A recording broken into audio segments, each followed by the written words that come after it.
Hello, my name is Carrie Lentz, and I'm the District Vice President for Edmonton East at TD Canada Trust. TD is very proud to sponsor Eric's New Women's chapter of the Career Mentorship Program. This program will feature a series of modules designed with women in mind for professional growth and personal wellness. Please check back each month for new and exciting installments. Enjoy! I've been in business consulting, I guess, for the past, I'd say 7 years. It's been fun. It started off actually more so with the accounting and bookkeeping side, and it just sort of transitioned and grew into what it is now, which along the way with finishing my MBA in global leadership and just sort of being involved with certain organizations, it just kind of led to what it is today. And it's been amazing, just growing a brand and experience and getting to learn about various aspects of different types of businesses and meeting great people along the way, and just having that opportunity to sort of make an impact, right, on a larger scale. And in terms of, in general, everything else professionally, I'm very, very big on service. So servant leadership and service in general, I just believe that that's the social fabric that just brings people together. So I do a lot of volunteering of my time. And of course, I'm a mentor at ERIC, and I've enjoyed my time there, met some wonderful, wonderful people. I also serve at the Boys and Girls Club of Strathcona County as a board of director there. I volunteered with the United Nations Volunteers doing some fund mobilization assignments. And I'm also a mentor with Action for Healthy Communities with their EDG program as well. So my plate is full, but it's the best and most rewarding thing. On a personal level, my husband and I have 2 little girls. They're 5 and 3. There's pretty much, I'd say, around 3 sort of phases that I'd like to put under the umbrella of general considerations when you're starting off your home-based business. And these are just generic steps that will get you up and running. And then there are personal considerations, which we'll touch on a bit later, which I believe are quite critical to your success. Now, that first step, answering that question of, okay, I want to start a home-based business, where do I even begin? Now, at this stage, there are those who know exactly what they're going to be doing. They know the exact product that they'll be selling or the specific service that they'll be providing. Others are still quite unsure, but they do know that they want to start a home-based business, right? So whatever the case, you have to, and I can't stress this enough, ensure that whatever the product or the service is that you'll be fulfilling fulfills a sort of need or solves a problem for your client or your customer.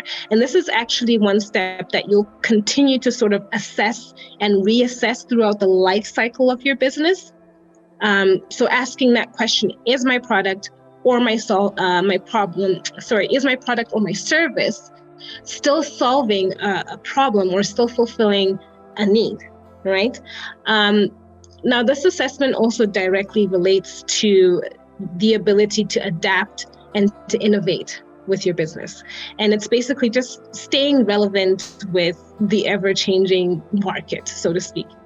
Now, a good example, Doug, of on a large scale of an organization that kind of slipped up on this would be Blockbuster. You remember Blockbuster, right? Mm-hmm. So they went from being the leaders in the movie rental industry to unfortunately going bankrupt in 2010, I believe. So that would be what I would say would be that first step. And it also includes the question to niche or not to niche, right?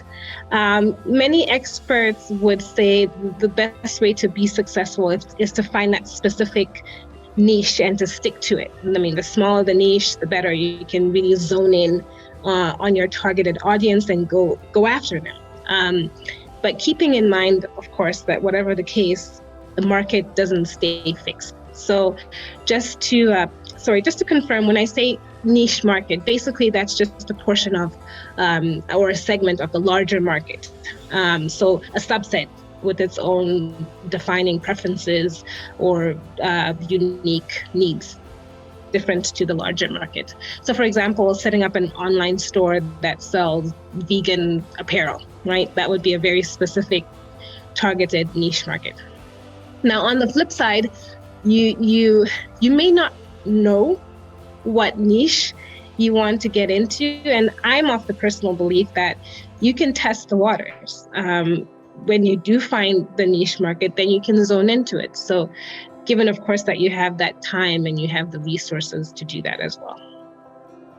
And another aspect that I would include in that very first step would be setting up that business plan. So you've got your product, you've got your service in check, and your mind is probably all scattered and running in sorts of directions. This is the time that I recommend to build that or develop that business plan.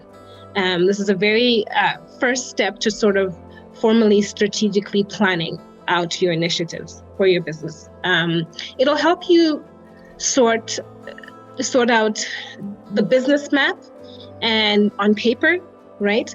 And it'll include very important aspects such as like a market analysis.